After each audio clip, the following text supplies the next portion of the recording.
세상은 아무 일 없다는 듯 흘러가는데 왜 나만 이 고통에 붙들려 있을까? 어디로 가고 있는지도 모른 채 그저 사라지는 대로 살아가는 이 감각. 마치 한치 앞도 보이지 않는 안개 속을 작은 노 하나 들고 끝없는 바다를 떠도는 기분. 삶이란 게 원래 이런 건가요? 아무도 방향을 알려주지 않습니다. 파도는 점점 더 거세지고 손에 쥔 노는 금방이라도 부러질 듯 휘청거립니다. 이 고립감, 이 혼란스러움, 이건 단지 당신 혼자만의 문제가 아닙니다. 부처는 말했습니다. 이 세상은 불타고 있다. 우리가 매일 느끼는 고통, 불안, 집착, 분노, 그 모든 감정이 번져나가며 세상을 불태우고 있다고 스토아 철학자 에픽테토스도 말했습니다. 당신의 배는 이미 폭풍 속에 있다. 그러나 그 배를 어떻게 조종할지는 당신에게 달려 있다. 이 세상은 고통의 바다입니다. 누구도 그것을 완전히 피할 수는 없습니다. 우리에게 주어진 선택지는 단 하나, 그 바다 위를 어떻게 항해할 것인가. 그리고 그 항해를 가능하게 하는 유일한 도구, 그것이 바로 지혜입니다. 아침에 눈을 뜨는 순간부터 우리는 불확실성과 마주합니다. 오늘 어떤 일이 일어날지, 내가 세운 계획이 무너질지, 사람들이 나를 어떻게 볼지, 그 모든 것이 확신 없이 떠다니는 파도 같습니다. 지금 내게 있는 건 거센 파도를 막기엔 너무 연약합니다. 의지도, 감정도, 관계도 쉽게 흔들리고 내가 가야 할 목적지는 점점 더 멀어지기만 합니다. 그렇게 우리는 불안해집니다. 아무것도 단단하지 않고 아무도 나를 이끌어주지 않는 이 세계 속에서 나는 점점 작아지고 혼란스러워지죠. 불교에서는 이를 이렇게 말합니다. 일체계고 모든 것은 고통이다. 하지만 이 말은 절망의 선언이 아닙니다. 오히려 고통이 당연한 것임을 인식하는 순간 우리는 현실과 싸우기를 멈추고 비로소 현실을 있는 그대로 바라보기 시작합니다. 스토아 철학도 같은 진실을 말합니다. 외부 세계는 통제할 수 없다. 우리가 통제할 수 있는 건 오직 우리의 판단뿐이다. 세상은 우리 뜻대로 바뀌지 않습니다. 사람들도, 상황도, 감정도 언제든 뒤엎어질 수 있습니다. 하지만 그런 세계 속에서도 우리가 바꿀 수 있는 단 하나는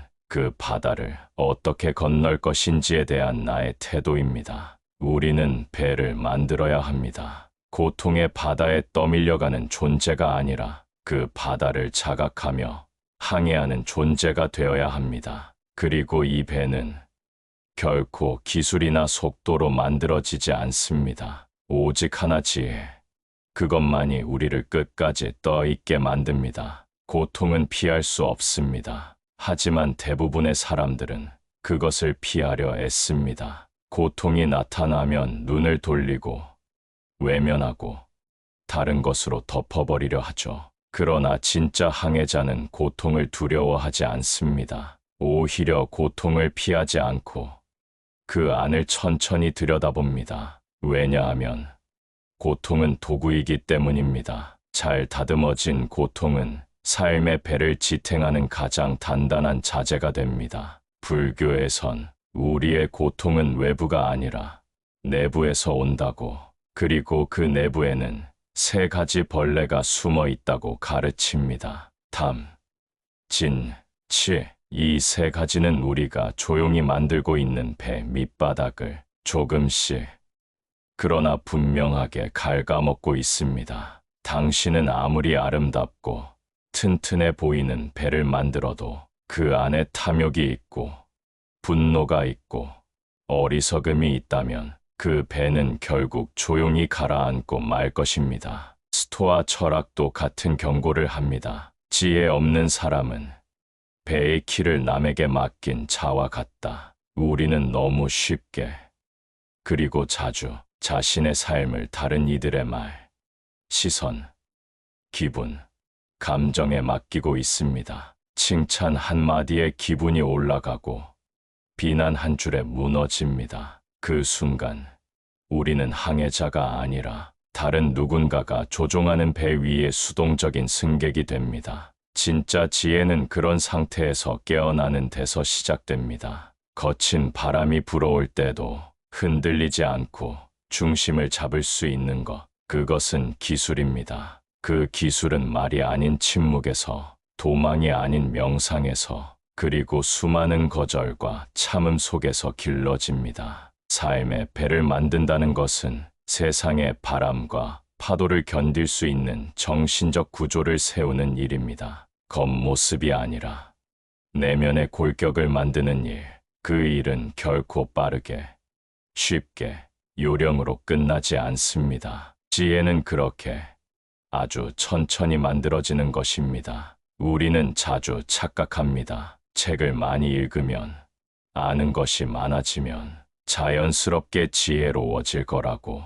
하지만 지혜는 지식이 아닙니다. 지혜는 기술입니다. 그리고 모든 기술이 그렇듯 지혜도 반복된 시행착오, 몸의 기억, 침묵 속에서 익혀지는 것입니다. 부처는 6년간의 고행을 통해 그 어떤 지식도, 극단적인 수련도 삶의 진정한 해답이 아님을 깨달았습니다. 그는 그 끝에서 이렇게 말합니다. 삶은 중도로 가야 한다. 중도.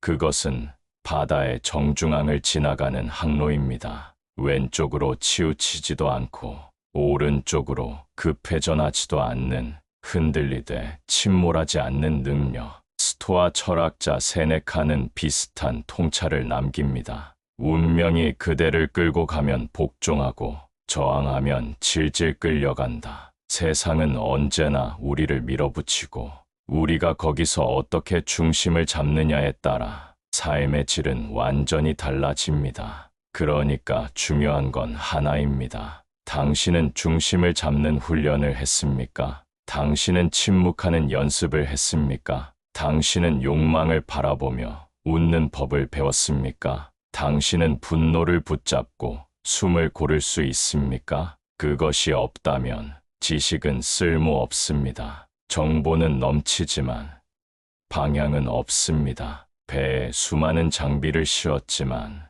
정작 그것을 조종할 능력은 없는 꼴이 됩니다. 지혜는 삶의 항해술입니다. 바람의 방향을 잇는 능력, 파도의 흐름을 이해하는 통찰, 그리고 무엇보다 자기 자신이라는 선체를 통제할 줄 아는 힘, 그것은 결코 누가 대신 가르쳐 줄 수 없는 기술입니다. 침묵 속에서 스스로 배워야 하는 기술입니다. 삶의 항해에서 가장 먼저 무너지는 건 외부가 아니라 내부입니다. 우리가 고통에 휘둘리는 이유는 세상이 너무 강해서가 아니라 우리 안이 너무 약하기 때문입니다. 누군가가 나를 무시할 때, 내 자존심을 건드릴 때 우리는 즉각 반응합니다. 하지만 질문해 보세요. 그 사람이 나를 건드린 것일까요? 아니면 내 안에 아직 건드릴 것이 남아 있었던 것일까요? 불교는 이렇게 말합니다. 원수를 미워하는 마음은 독을 마시고 그 사람이 죽길 바라는 것과 같다. 분노는 결국 자신을 해치는 감정입니다. 스토아 철학자들도 말합니다. 외부의 일에 분노하는 것은 자기 내부의 미숙함 때문이다. 바다에 화를 내봐야 파도는 멈추지 않습니다. 화는 방향을 흐리고 판단을 흐트러뜨리고 결국 배를 좌초시키는 원인이 됩니다. 그래서 이 둘의 지혜는 침묵과 절제로 수렴됩니다. 침묵은 도치입니다. 세상의 소란을 밀어내고 내가 향하고자 하는 방향을 더 넓게 펼치는 힘. 그 침묵 속에서 우리는 다른 사람의 말보다 자기 내면의 목소리를 듣게 됩니다. 그리고 절제는 키입니다. 감정이 요동치는 순간에도 내가 원하는 방향을 잃지 않게 해주는 유일한 도구. 절제는 억압이 아닙니다. 절제는 이해에서 비롯된 자발적 선택입니다. 모든 바람에 돛을 펼치는 게 아니라 필요한 바람만을 선택해서 배를 움직이는 것, 그것이 절제입니다. 말을 아끼는 사람이 아니라 말을 할 필요가 없는 사람, 감정을 억누르는 사람이 아니라 감정을 이해하고 함께 항해하는 사람, 그가 진짜 지혜로운 선장입니다. 이제 묻겠습니다. 당신이 이 거센 고통의 바다에서 진심으로 바라고 있는 것은 무엇입니까? 잔잔한 항구입니까? 더 이상 상처받지 않는 안전지대입니까? 아니면 그 어떤 바람에도 흔들리지 않고 배를 조종할 줄 아는 자기 자신입니까? 많은 사람들이 목적지를 원합니다. 마침내 고통이 사라지는 지점, 삶이 완성되는 어떤 순간. 하지만 그런 순간은 오지 않습니다. 세상은 그런 종착지를 준비해두지 않았습니다. 불교는 이렇게 말합니다. 열반, 그것은 고통을 없애는 것이 아니라 고통을 초월하는 상태입니다. 마음이 더 이상 흔들리지 않고 모든 집착에서 자유로워지는 그 경지. 스토아 철학도 비슷한 종착지를 이야기합니다. 아타락시아, 흔들리지 않는 내면의 평온.